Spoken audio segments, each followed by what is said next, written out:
안녕하십니까? 혹시 요즘 가족이나 친구와 대화할 때 자꾸 다시 물어보게 되시나요? 텔레비전 소리를 예전보다 크게 틀어야 잘 들리시나요? 그렇다면 오늘 영상을 꼭 끝까지 보셔야 합니다. 우리가 쉽게 지나칠 수 있는 귀 건강 문제가 실제로는 얼마나 심각한지 알려드리겠습니다. 놀라운 사실을 하나 말씀드리죠. 최근 연구에 따르면 난청을 방치할 경우 치매 발생 위험이 무려 42%나 높아진다고 합니다. 하지만 보청기를 제대로 사용하면 이런 위험을 크게 줄일 수 있어요.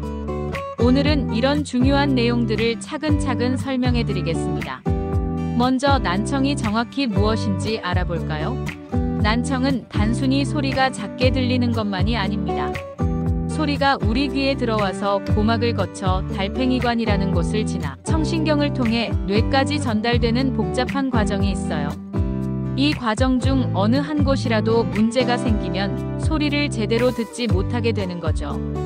특히 우리 5060 세대가 주의해야 할 난청 종류들이 있습니다. 가장 흔한 것이 노인성 난청이에요. 65세 이상 어르신 10명 중 3명이 겪는 질환입니다.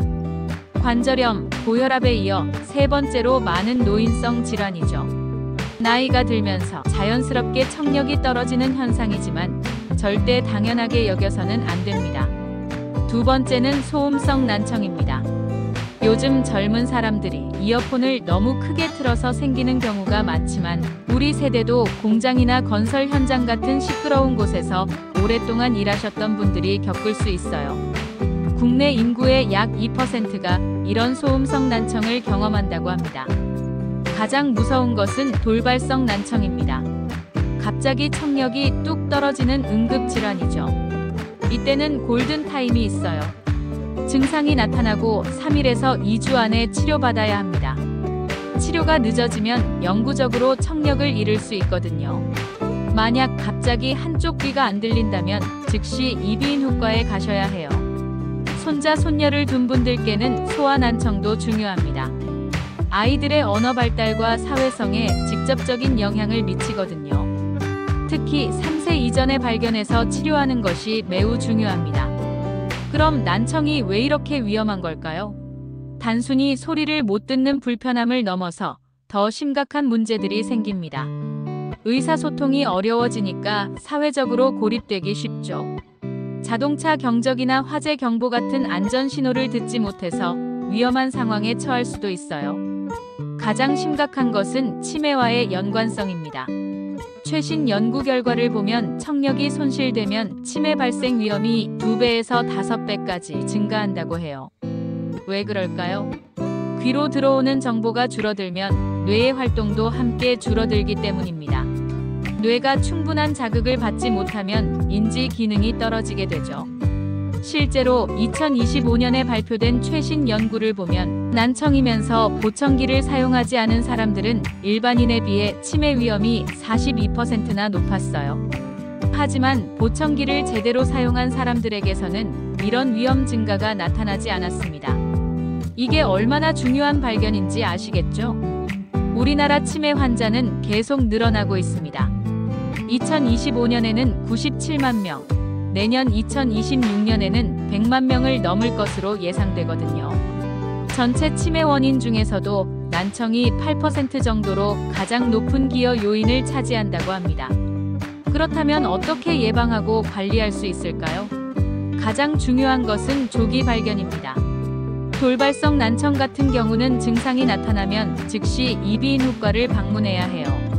조기에 치료받으면 3명 중 1명은 정상 청력을 되찾을 수 있습니다.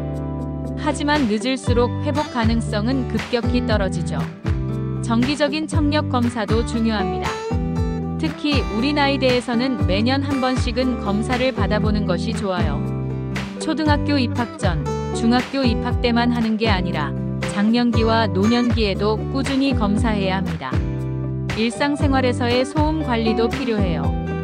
85dB 이상의 소리에 장시간 노출되면 청력에 손상이 올 수 있습니다. 85dB이 어느 정도냐 하면 버스나 지하철 안 정도의 소음이에요. 시끄러운 곳에서는 귀마개를 착용하시고 조용한 환경에서 충분히 휴식을 취하세요. 요즘은 젊은 사람들뿐만 아니라 우리 세대도 이어폰이나 헤드폰을 많이 사용하시죠. 스마트폰으로 음악도 듣고 동영상도 보시잖아요. 이때 볼륨은 최대치의 50% 이하로 설정하시고 한 번에 60분 이내로만 사용하세요.